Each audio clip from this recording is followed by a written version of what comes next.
Hello everyone, I'm back with a new video and my today's video is about why it is important to keep the religion issues away from the education. I personally feel कि education का जो main motto होता है, why education is important in any society to enhance your creativity, your intelligence and make you stand for the right things in a society. आप सारी चीजों को अच्छे से समझ रहे हो, you are being mature to understand the things and you react accordingly with the right way. तब आप एजुकेटेड कहलाते हो, राइट? अब इन सब चीजों को क्रिएट करने में आप ये बताइए कि रिलीजन या अदर चीजें कहाँ पर मैटर करती हैं। एक इंसान को अच्छा बनाने के लिए रिलीजन एक उसका सपोर्ट सिस्टम होता है, ना कि आप उसको एज ए वेपन यूज करो। यदि आप रिलीजन को एज ए वेपन यूज करोगे या रिलीजन को इशू बना दोगे तो आई डोंट थिंक कि कोई भी सोसाइटी प्रॉपरली वर्कआउट कर सकती है, क्योंकि religion is a different concept. Society में हर चीजों को हम यदि रिलीजन से एड ऑन कर देंगे तो चीजें राइट नहीं हो सकती।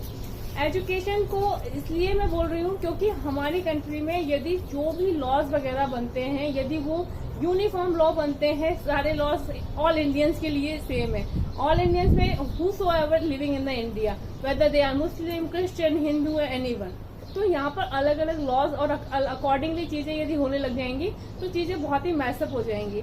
आई वंडर कि in India there are two universities, Jamia university and Aligarh Muslim university. ये दो यूनिवर्सिटीज ऐसी यूनिवर्सिटी है जहाँ पर जो रिजर्वेशन सिस्टम है इंडिया का प्रॉपर, वो रिजर्वेशन सिस्टम फॉलो ही नहीं होता है।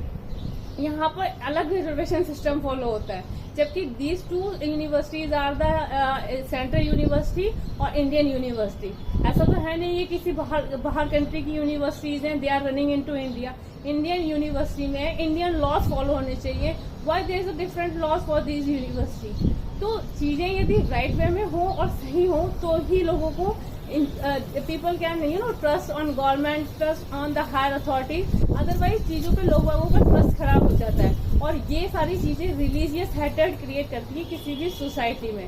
तो इस तरह की यदि चीजें हम रियल में अपनी एक सोसाइटी को एक आइडियल सोसाइटी बनाना चाहते हैं तो हमें इन सारी चीजों से दूर होना होगा एंड फॉर दैट डेफिनेटली हमें इस तरह की चीजों को सोसाइटी से हटाना पड़ेगा और इक्वालिटी वे पे काम करना पड़ेगा। So what you guys think about it? Suggest me your thought. Bye bye. Have a nice time.